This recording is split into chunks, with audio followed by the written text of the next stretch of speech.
আমরা তোমাকে নেতা মানি, কেন তার কাছে যাইবা, কেন তার কথা শুনবা, তার কাছে দূরে থাকতে হয় আমাদের।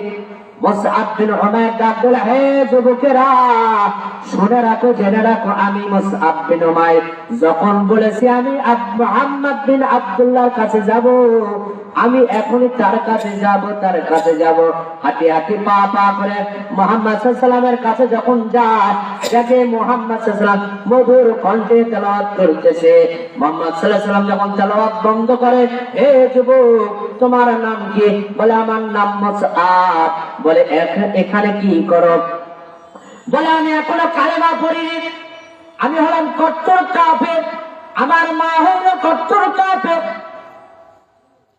কিন্তু আপনার তেলাওয়াত আমার শুনে এত ভালো লেগেছে, আমি আর কাফির থাকতে চাই না, আমি আর কাফির থাকতে চাই না, আমাকে এখনই মধুর তাওহীদের কালেমা পড়াল্লাহ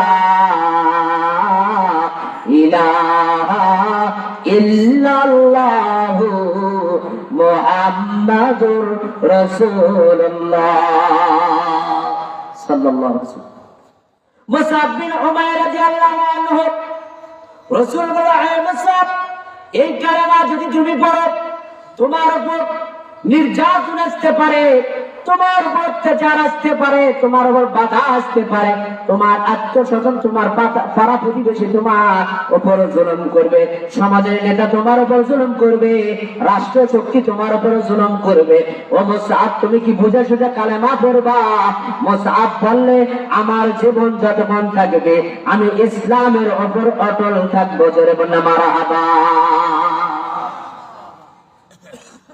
মুসআব বিন উমাইর কালেমা পড়ে বাড়িতে আসে, এ সম্ভব তার মাকে বলে না, গোপনে দারুল আরকানে যখন কালেমা পড়ে মুসলমান হয়, গোপনে নামাজ আদায় করে, গোপনে রাসূল সাল্লাল্লাহু আলাইহি ওয়াসাল্লামের সাথে দেখা সাক্ষাৎ করে।